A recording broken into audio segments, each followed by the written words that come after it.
Hey guys, welcome to the fish room. I'm Rachel O'Leary and I'm going to give you an update on the 150 today. As you can see, I'm not off the injured list like I thought. Apparently I have a series of tiny breaks and I'm going to be out of commission for using that arm for another month. I guess I have to do everything nano. Go figure. Anyway, the 150 is doing really awesome. I ran into some problems with some hair algae, so I threw some Amanos in there. So far, like, all the fish are doing great. I've added quite a few species that I'm going to show you, and I'm only having issues with one plant, which was really to be expected since my lighting isn't super high and I'm not dosing ferts. So let's take a look. So you can see the plants are doing really awesome. A bunch of these bucephalandras have flowered. Their growth is just incredible. They've nearly doubled in size. The ferns are all doing really, really well. But I think what I'm most excited about is this Fissidens grandifrons. You guys may remember that from the tank at the Aquatic Experience. I really wasn't sure how well it was going to do in this tank. But as you can see, it is just going gangbusters, healthy and green and covering that rock. You can also see on the rock I'm getting that nice coverage of algae that I was hoping for. And yet there doesn't seem to be any particularly noticeable algae on any of the plants. So it seems like my interrupted light cycle is working out beautifully for this tank, which, you know, you never know how things are going to go when you try and keep it simple. The Staragon is doing really well. I've had to trim that a bunch of times and move it around. The crypts are doing well, and the fish are just loving this tank. I still have all those minnows. They've actually spawned. The minnows and the shiners just love it. I'm hoping those shiners are going to start spawning soon.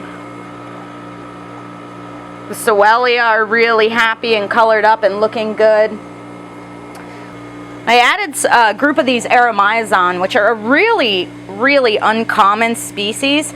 That's a female there. I'm really hoping they're going to spawn for me because I don't know of many people in the United States that have them, and they're just really hard to get in alive. They're kind of interesting in that when they're getting ready to spawn, their sides flash red in a checkerboard pattern. It's really cool. I also threw in a half dozen or so of these Borneo suckers. They're really cool. These are the yellow guys that I really like. At some point I'll be doing a species spotlight on them for you. My Rhinogobious have dug 2 caves, one of which is here, and we may not see much of them because I think they're spawning. There's one of the males. They've excavated caves on both sides and are really, really looking awesome. You can see here they've moved all that substrate to provide a cave behind that Anubias, so I'm hoping before too long the males will disappear and be guarding eggs. There's a female Rhinogobious. Looking lovely. She actually looks noticeably thinner than she did a few days ago, so I'm wondering if the other male isn't on eggs. We'll have to wait and see, I guess. We'll have to wait and see, I guess. The other day she was noticeably rotund. So you can see these plants aren't doing super fantastic. I mean, they're still alive, but they look pretty crappy. I'll probably end up pulling them out at some point, though. Those Rhinogobious sure like that little area, so I may just leave them to die.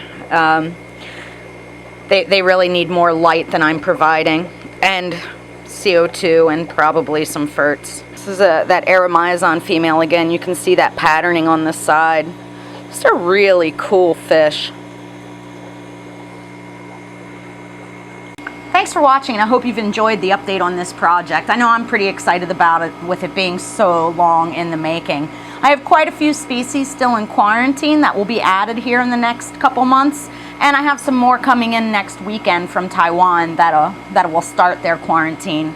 All in all, it's been a really rewarding tank, and I couldn't be happier with it.